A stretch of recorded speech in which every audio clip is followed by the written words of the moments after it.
اچھا اب ذرا تھوڑا سا کڑوا سوال آگے، بلکہ سارے کڑوے نے شاہ جی، تھوڑا نہیں زیادہ کڑوا ہے، بلکہ یہ زیادہ علمی طور پہ زیادہ کڑوا ہے آپ کو لگے گا یقیناً، کیونکہ آپ کا سارا دعویٰ ہے بخاری مسلم کا، اس کو بھی ذرا تھوڑا ٹیسٹ کریں نا. پھر اب آپ نے بات کی ہے جی چلو بریلوی آزاد کو چھوڑ دیں، قاری انیف ڈار صاحب اور مفتی علوی صاحب انہوں نے بلکہ یہ میل بھی میسج بھی کیے ہیں انٹرنیٹ پہ، اور ویسے بھی انہوں نے کیا ہے. دو بندے نے جو کدے کدار میری بھی تعریف کر دیں نہیں چاہتے میں انہوں نے اپنے خلاف کر لاں. ٹھیک ہے جی، نہیں وہ دیکھیں بات تو پھر یہ اختلاف والی ہوگی نا.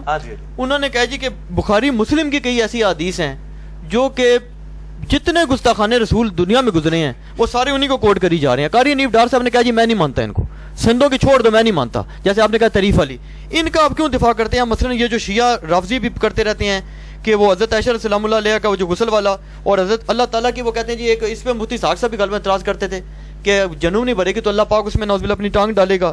اور حضرت عائشہ کے 9 سال کی عمر میں شادی والا، پہلی وہی پہ خودکشی نعوذ باللہ کرنے والی روایت. اور اس کے بعد جناب یہ جو ہے یہ نبی صلی اللہ علیہ وسلم پر جادو، وہ کہتے ہیں اگر نبی صلی اللہ علیہ وسلم پر جادو کا مانتے ہیں تو آپ تو مشرکین مکہ کی طرح نعوذ باللہ گستاخ رسول ہیں، اور بندر کو سنسار کرنا. جناب پورا میرا ایک ویڈیو کلپ ہے، ہزاروں لوگ دیکھ چکے ہیں. کیا نبی صلی اللہ علیہ وسلم پہ جادو والی حدیث صحیح ہے؟ اسی کو آپ رومن میں لکھیں. ایک طرف غامدی صاحب کی تصویر ہے، انیف ڈار صاحب کے استاد، ان کے مرشد، میرے بھی کسی درجے میں مرشد، اور دوسری طرف میری. تو میں نے اس میں یہ سارے جو ان کے عقلی اعتراضات ہیں نا میں نے اس کے جواب دیے. انیف ڈار صاحب میرے لیے قابل احترام ہے، میں نے مطلب ان کی کچھ تحریریں پڑھی ہیں، باقی مجھے ان کا اتنا زیادہ تعارف نہیں ہے. آپ نے انٹروڈیوس کرایا، کچھ اور ہمارے ارسلان بھائی ہیں انہوں نے تعارف کروایا، ہمارے خالد بھائی یہاں پہ کالا گجرا میں ہوتے ہیں انہوں نے تعارف کروایا تھوڑا بہت. میں ان سے یہ بات کروں گا کہ یہ میں پھر اس سے بھی ایک سٹیپ آگے جاتا ہوں کہ یہ جس ٹیسٹ سے بخاری اور مسلم کو گزار رہے ہیں اسی ٹیسٹ سے قرآن کو بھی گزارے.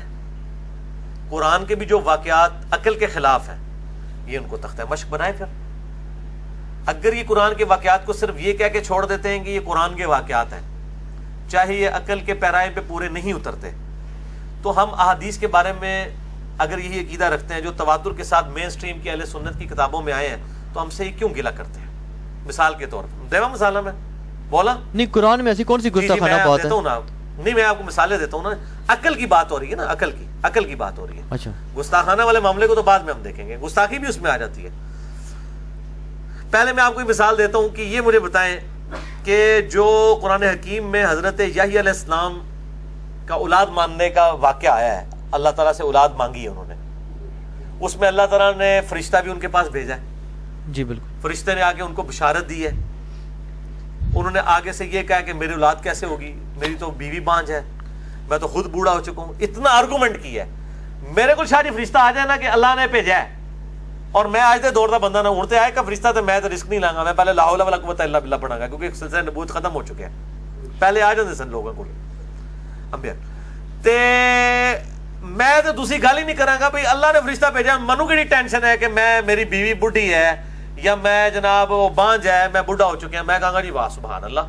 اگو آرگومنٹ کرتے ہیں، اگو فرشتہ جواب دیتا ہے کہ اللہ نے تنوں بھی اس ٹائم پیدا کیتا سی جب تو کوئی قابل ذکر شے نہیں تھا. میں کہتا ہوں نبی کا کیا اتنا بھی عقیدہ نہیں ہے کہ اس کے پاس فرشتہ آئے اور پھر وہ آرگومنٹ کرنا شروع کرتے؟ نبی کو چاہیے ٹھیک ہے جی سبحان اللہ بسم اللہ. یہ کیوں کیا انہوں نے؟ عام آدمی بھی ایکسپیکٹ نہیں کرے گا کہ اس کے پاس اللہ کا فرشتہ آئے اور وہ آگے سے آرگومنٹ کرے کہ جی مجھے اولاد کیسے ہو سکتی ہے، میری تو بیوی بانج ہے. عام آدمی کو بھی پتا ہے کہ اللہ تعالیٰ بانج میں سے نہیں اولاد دے سکتا. تھوڑا ہے عقیدہ کہ نہیں؟ بالکل. تو یہ ٹینشن ان کو کیوں ہوئی؟ اس کا جواب یہ دیں گے کہ جی وہ بحیثیت انسان ہو گئی. بھائی وہ پیغمبر ہے، عام انسان نہیں ہے. تو کہیں گے ذرا اس وقت یہ غلبہ والا معاملہ ہو گیا، یا کہیں گے ایمان کی مزید مضبوطی چاہتے تھے. تعویلات ہی کریں گے نا. جی جواب دیں گے نا. اس سے بھی آگے چلیں. سیدہ مریم کو آ کے فرشتے نے جبرائیل نے بشارت دی ہے اور کہا کہ تجھے اولاد ہونے والی ہے، ہم اس کو نشانی بنانے والے ہیں. پھر اس کے بعد آتا ہے جب وہ حاملہ ہو گئی پھر کہتی ہیں کاش میں اس دن سے پہلے مر کے مٹی ہو چکی ہوتی. سورہ مریم میں آتا ہے بھئی کیوں مر کے مٹی ہو جاتی؟ تجھے تو فرشتے نے آگے بشارت دی ہے، تجھے تو جشن کرنے چاہیے کہ تیرا بچہ جو ہے وہ پورے جان والوں کے لیے نشانی ماننے والا ہے. الٹا تو حاملہ ہونے کے بعد تو شکر ادا کر کے وہ بچہ واقعی پیدا بھی ہونے والا ہے. اس کی وجہ کہہ رہی مر کے مٹی ہو جاتی میں اب کیسے منہ دکھاؤں گی؟ بھائی تیرے پیچھے اللہ ہے، فرشتے ہیں بشارت دینے والے. بحیثیت انسان ان سے ہوا نا. یہی واقعہ اگر قرآن کے اندر نہ ہوتا، بخاری مسلم میں ہوتا ہے، ان کا نا دیکھو یار کتنا مذاق اڑا رہے ہیں، اللہ آگے بشارت دے رہے ہیں تو مریم نو پھر بھی یقین نہیں آ رہا ہے نا. دیکھو کڈی مریم دی توہین کیتی ہے، کڈی جیڑی زکریا دی توہین کیتی ہے، مذاق اڑاتے ہیں.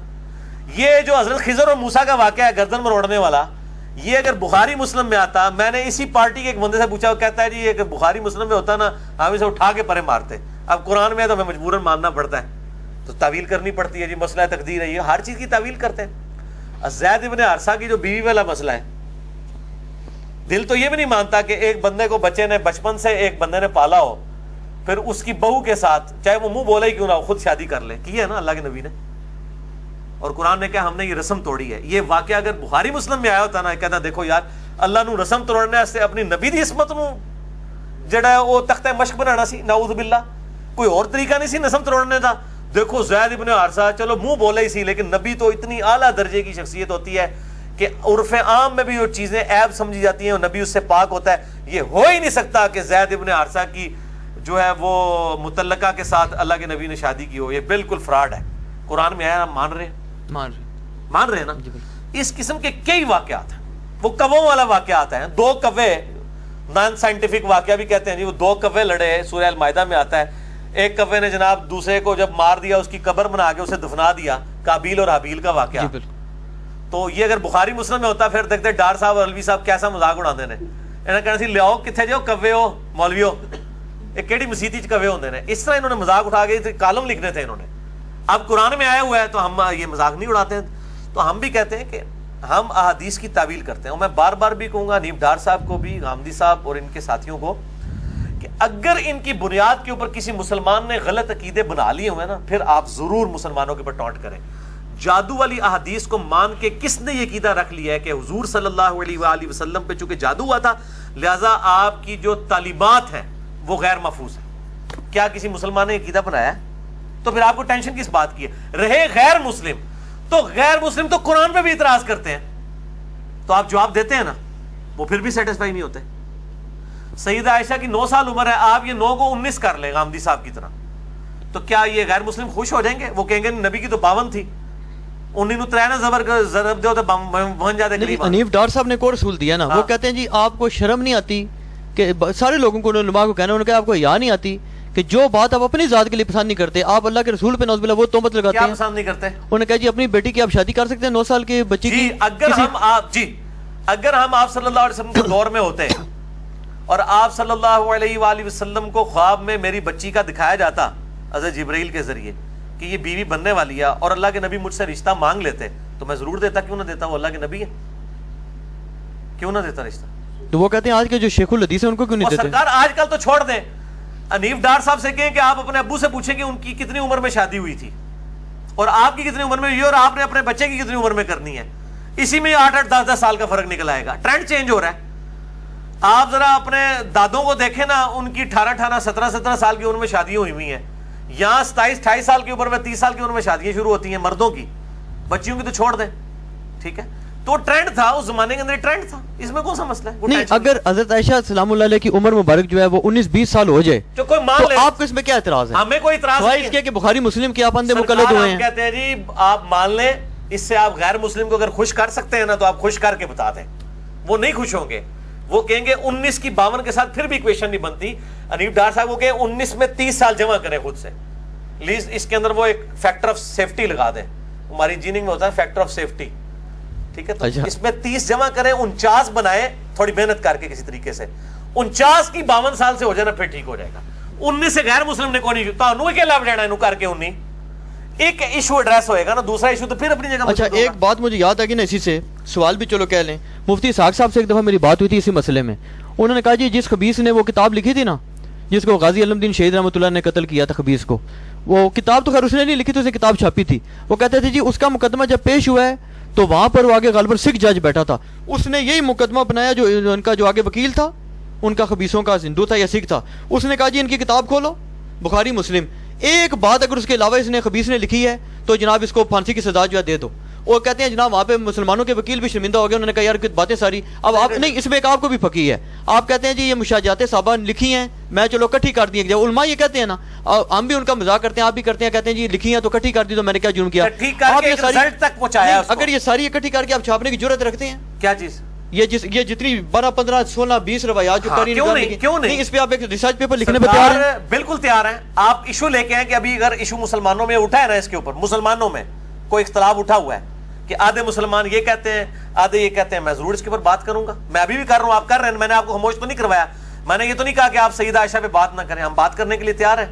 ٹاپک تو اس وقت بنے گا نا جب ایک ایشو سامنے آئے گا. اب غیر مسلموں نے کی ہے, پہلی بات یہ بالکل بات غلط ہے کہ ساری زبانی کلامی آپ کی باتیں ہیں کہ جی اس نے وہ جمع کی ہیں.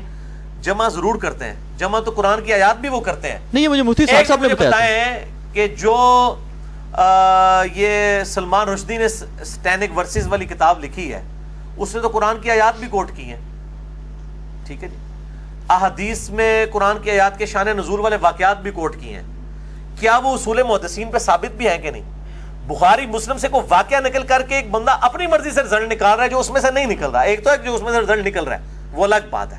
اگر اس میں سے وہ رزلٹ نہیں نکل رہا اور وہ نکال رہا ہے دھونس کے ساتھ کو 2-4 تاریخی روایتیں ایڈ کر کے ضرب تقسیمیں بنا کے, وہ تو قرآن میں زید ابن حارثہ کی بیوی کے ساتھ جو آپ صلی اللہ علیہ وسلم کا نکاح کا مسئلہ ہے, وہ قرآن پاک سے آیات ڈھونڈ کے 7 تاریخی روایتیں لگا کے تو ایک ضرب تقسیمیں لگا کے, جس نے علی اجمیری صاحب نے بھی صاحب اور سکر کی بحث میں کشف المحجوب میں رزلٹ نکالا ہے. میں آپ سے چیلنجن یہ بات کرتا ہوں کہ کبھی بھی تاریخی جھوٹی روایتوں کو ساتھ جوڑے بغیر بخاری مسلم یا قرآن پاک سے کوئی ایبسولوٹلی ایسا رزلٹ نہیں نکال سکتا کہ جو ہماری عقائد و نظریات کے خلاف ہو. میرا چیلنج ہے کوئی مثال پیش کریں, ایبسولوٹلی کوئی ایگزامپل پیش کریں, ایبسولوٹ. ساتھ جوڑنا پڑے گا لازمی, جوڑے بغیر کوئی رزلٹ نہیں نکلے گا. اب یہ رہا واقعہ صحیح بخاری سے جو پیش کرتے ہیں کہ نبی صلی اللہ علیہ وسلم جب وحی میں ڈلے ہوا تو خودکشی کے لیے جاتے تھے, یہ روایت ضعیف ہے. نہیں, یہ تو غالباً بخاری میں نہیں ہے. بخاری میں ہے لیکن ضعیف ہے. ضعیف بخاری کیسے ضعیف ہے؟ بخاری کی صرف حدیثیں صحیح ہیں نا جی. کس کا دعویٰ ہے کہ بخاری میں جو کچھ لکھا ہے 2 گتوں کے درمیان وہ صحیح ہے؟ کیا یہ کسی کا دعویٰ ہے؟ بریلوی, دیوبندی, اہل حدیث, آپ کو تو پتہ ہے, شیخ زبیر صاحب سے بھی آپ ڈسکشن کرتے رہے. کیا جس طرح یہ 2 گتوں کے درمیان قرآن محفوظ ہے, ہم کیا کہتے ہیں 2 گتوں کے درمیان, یہ بخاری پڑھی ہوئی ہے میرے سامنے, یہ بخاری 2 گتوں کے درمیان جو کچھ لکھا ہے وہ صحیح لکھا ہوا ہے. ہم بخاری کی صرف مرفوع متصل صحیح الاسناد جو روایتیں ہیں جو ان کو صحیح مانتے ہیں. بخاری میں جو اقوال موجود ہیں بے سند معلق روایتیں ہیں ان کو تو کوئی بھی صحیح نہیں مانتا. بخاری میں لکھا ہے حضرت عیسیٰ مر چکے ہیں, بریلوی دیوبندی اہل حدیث مانتے ہیں. میں نے مسئلہ نمبر 12 میں روایت بھی بیان کی تھی. اسی طریقے سے بخاری میں جو وہ سویبہ لونڈی کا ذکر آتا ہے جو حضور صلی اللہ علیہ وسلم کی یعنی ان کی پیدائش کی خوشی میں ابو لہب نے لونڈی ذات کر دی تھی جی. وہ جو خواب دیکھا, بے سند روایت ہے, اس کو ہم صحیح نہیں مانتے. احادیث صحیح ہے. اس طریقے سے اس میں بھی جو ہے وہ زہری کہہ رہا ہے فی ما بلغنا, ہم تک یہ بات پہنچی ہے کہ نبی صلی اللہ علیہ وسلم خودکشی کے لیے جاتے تھے. فی ما بلغنا میں انہوں نے سند نہیں بیان کی ہے, زہری تابعی ہے, کوئی وہ صحابی ذکر نہیں کر رہا, یہ مردود ہے روایت. بلکہ شیخ زبیر لزئی صاحب نے وہ جو ملتان والا وہ سعید ملتانی نے جو وہ بخاری محدث, قرآن مقدس اور بخاری محدث وہ جو کتاب لکھی ہے اس کے جواب میں شیخ زبیر صاحب نے بخاری پہ جو اعتراضات کا جائزہ لیا ہے اس میں انہوں نے اس روایت کو بھی لکھا ہے کہ یہ روایت تو ضعیف ہے, اس کی منقطع روایت ہے. یہی ہے نا جو عمران خان صاحب نے بھی بیان کر دی تھی, تو سارے مولوی ان کے پیچھے گستاخ کا فتویٰ لگا رہے تھے. وہ عمران خان صاحب ذرا الفاظ کا چناؤ ذرا سخت ہو گیا تھا نا کہ جی حضور صلی اللہ علیہ وسلم بھی اپنی کاز کے لیے خودکشی کرنے کی کوشش کرتے تھے اور وہ اس طرح کے الفاظ استعمال کیے. روایت تو بخاری کے اندر موجود ہے لیکن ضعیف روایت ہے. بخاری میں صرف حدیثیں صحیح ہیں, اور یہ میرا اپنا نہیں عقیدہ ہے. اہل حدیث جو سب سے زیادہ بخاری مسلم کے دفاع کرنے والے ہیں ان کا بھی یہی موقف ہے کہ بخاری مسلم کی صرف حدیثیں صحیح ہیں, اس میں جو روایتیں ضعیف آئی ہیں بغیر سند کی آئی ہیں ان کی کوئی گارنٹی نہیں ہے جناب.